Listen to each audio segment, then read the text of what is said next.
we in frame? Yeah, we're in frame. Good. My name is Anthony Allen. I've successfully completed the Prince's Trust Charity Enterprise Challenge founded by Prince Charles. I've launched a second media business with the help of a company called Access to Business, who won their Queen's Award for Voluntary Service. I've hosted a live radio show for 4 years. I've made television appearances for Sky One comedy sitcom series known as Starlings. I've created videos for small to medium-sized businesses in the US and here in the UK, and I've generated affiliate sales through videos for companies such as EE and Boohoo Man. And here in this video, we're going to be giving you another part of a 10-part series for beginners here on my channel. It's for you Final Cut Pro 10 users. It's a 10-part series that I'm running for beginners, and here in this video, we're going to be tackling effects within Final Cut Pro 10.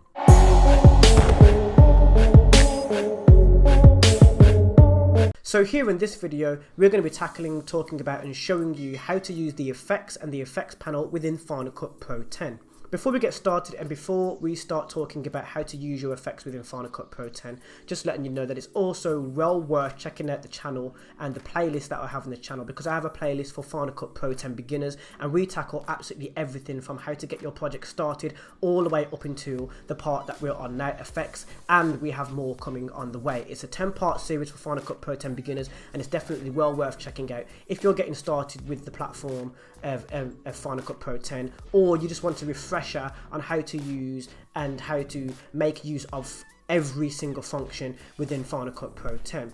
This episode is about your effects, using effects on top of clips as sound and other types of media within Final Cut Pro 10, and also how to navigate the effects panel. Remember to stay to the end of the video because I have more for you and more of my beginner's guide that you can find within the end of the video and up in the cards throughout this video as well. So definitely stick towards the end of the video because you might find something very, very useful for you if you're a Final Cut Pro 10 beginner. Now with that said, we're going to get into the video and we're going to show you how to use the effects panel and the effects within Final Cut Pro 10. Okay, so here we are inside of Final Cut Pro 10. First thing that we're going to do is we're going to get rid of our browser panel because it's just not needed. I'm just going to go up to this corner here and we're going to click it off. Browser panel's gone. Now we have the preview window and the inspector, and we're also going to open up the effects panel, which is right down here on the bottom right hand side on these tabs, and we want to look for this icon that I'm moving around here that will show or hide the effects browser. So we're going to click that to show the effects browser. That's the first stage. Now at this stage, what I'm going to do with you guys is I'm going to show you what I've already got in the timeline. I have a sound down below which is separate to the clip.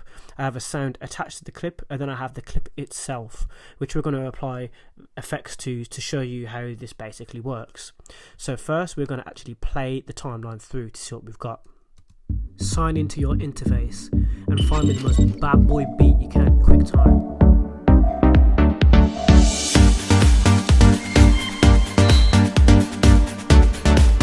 So it looks absolutely amazing. To consider that this is actually stock footage, it's amazing. It looks great.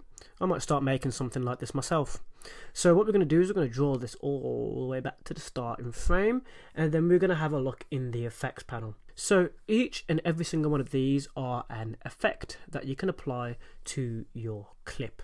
The reason why I know it can be applied to the clip is not only can we see the preview when I'm hovering my mouse over the top of it, and we can skim and preview what this effect looks like over the top of our clip.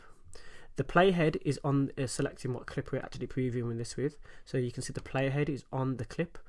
That's the one that we're going to preview when you hover your mouse back and forward over the effects. Now we're actually in the videos tab at the moment. You can see that the header that we're underneath is video, and we've selected all. This will show all video effects. But if we want to show all audio and video effects, you just go above this and you select the all video and audio in the effects browser, and that will populate the search browser with all the video and audio effects. Now this search at the bottom of the browser is where you would search for a specific effect. For example, if I type noise, it will give me all of the effects that have noise within the title, and these are all the effects I have installed that have noise within the title, including the audio effects. Now, audio effects can be applied to any media source that has audio within it. As you can see, our clip has audio. The audio that is within this clip is the music. My voiceover is below and is titled VO1. Now, these are two different separate sounds. So, for example, if we find something like alien, which is within the audio tabs, and I apply this to my voiceover, which is the audio source below the clip and not attached to the clip, that effect has just been applied to this piece of sound. I'm going to actually undo that by pressing Command and Z. Now, you can actually tell if I actually remove that effect or not. It's because we are not in the right place within the inspector. So the first thing that you want to do is, before you're applying these effects, you want to make sure you're in the right place within the inspector. So what we want to do in order to see the audio effects once it's been applied and you want to populate within the inspector, is you want to go into the inspector, and instead of having the video inspector on or the color inspector on, you want the audio inspector. So we show the audio inspector. We can actually make this slightly bigger so we can see more of what's going on. But as you've noticed, we've then got rid of more of our browser, so you can scroll. We can then apply the effect accordingly. It has now been applied to that sound source, that piece of media, and you can now see it populating within the inspector. Let's move down. This will allow us to then toggle the effect accordingly so we get the desired effect. But before we do that, let's have a listen to this effect being applied. Sign into your interface and find the most bad boy beat you can, quick time. So you can already hear the alien effect and what this alien effect is on that piece of sound. If we draw this down to 20% and then play again, this effect will only be applied to the amount of 20% instead of 50%, which is what we've just heard. So let's press play and hear this effect at 20%. Sign into your interface and find me the most bad boy beat you can, quick time. Now I've just sampled this within the audio configuration here, but if I click on our timeline and press play again, sign into your interface and find me the most bad boy beat you can, quick time. This has now played what's within the timeline instead of showcasing this effect on the audio alone. And that's a little tip for you guys if you want to showcase or preview something before, well, preview a sound before you actually play it alongside of your media within your timeline. So in order to remove that effect, we want to make sure that we're actually clicking on the correct media source, because then we've moved again because I've clicked somewhere else. That will then populate. The title will be above, just here. Now we go down to the effect, we can click the header and then literally press delete. Now we've just shown you how to drag and drop an effect from the audio effects, showcase the audio effect before you dragged it into the timeline, what happens when you drag it on top of the media source, and then we've shown you how to toggle the effect within the inspector and how to move over to the correct inspector, especially if your audio and your visuals are attached. Now this is not attached to any visual, so you won't have the option, if I'm right. Yep, you won't have the option to have a look at a video inspector.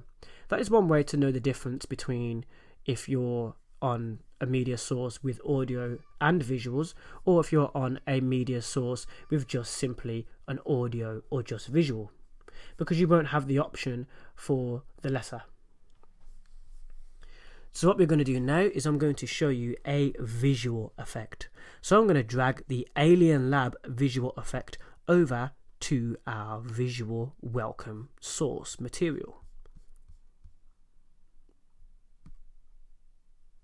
Now automatically you can see in the preview window that this effect has been applied, but we want to see this effect within the inspector so we can toggle the effect accordingly so we get the desired effect that we want. So I'm going to click on the clip. Now the inspector has now changed to the welcome, which is the title of this media source within our timeline. We want to move over to our video inspector, And now, if you've noticed, there is no Alien Lab title, but it is highlighted with a colour board. This is letting you know that a colour board has been applied, and that's basically what Alien Lab is. It's a type of colour board. The reason why I know this is because underneath the effects title there is colour board, and it has a check mark to show you that it's been applied. If I uncheck this box, the effect turns off. If I check it again, the effect turns back on. Now, because this effect is a colour board, you can't really toggle this effect. You can just sort of go inside it and sort of mess around with the saturation, the exposure, and the actual colour of the effect. Now, in order to get rid of this effect, you can either press Command and Z to undo the action that you've just done, but a more effective way to do this is actually to highlight it by clicking on the header and pressing Delete. Now, that didn't matter if I was in a colour board or if I was in the video effects, because the effect itself is a colour board. What we're going to do is I'm actually going to show you how to just look at just the audio effects instead of the audio and visual. You would just scroll down in your browser, your effects browser, until you find the word audio, which will be highlighted, and that is a header, and then you can select all. I've also still searched for alien, so this is now showing the alien effect. To show all, you would then delete anything that is entered into the search browser in the effects panel. This is now showing all of our audio effects. Just as we did with audio and visual, you can actually select a category within the audio effects. For example, I can select a distortion. This is now showing all of the distortion effects that we have available, and there is nothing in the search bar so that it's not filtering our search. You can do the same with your visual. For example, if we're looking for a colour effect, we can select colour underneath the video tab, and now this is showing all of the colour effects available. And that is basically, in a nutshell, how you apply and use effects within Final Cut Pro 10. There we have it, guys. That is part 4 of 10 of my Final Cut Pro 10 beginner's guide here on Anthony Allen Edits. If it's been helpful to you in whatever shape or form, give me a thumbs up. Hit me down in the comment section down below if you have any questions or you run into any problems while you're using your effects within Final Cut Pro 10. And definitely 100% hit the subscribe button and the notification bell, because I have more videos for you. I upload here on this channel, Anthony Allen Edits, every single day, and I do not miss a day. I have some knowledge for you every single day. It's well worth hitting the subscribe button and hit that notification bell so you do not miss a thing. You don't want to miss out on things, because we lead on to a more complicated or interesting or another type of advancement from this subject. So when I upload a subject, I normally lead on to something else that leads from that subject. Hopefully that makes sense. My name's Anthony Allen. You've been watching Anthony Allen Edits. Thank you for sticking to the end of the video, and I've got more coming up for you coming up next.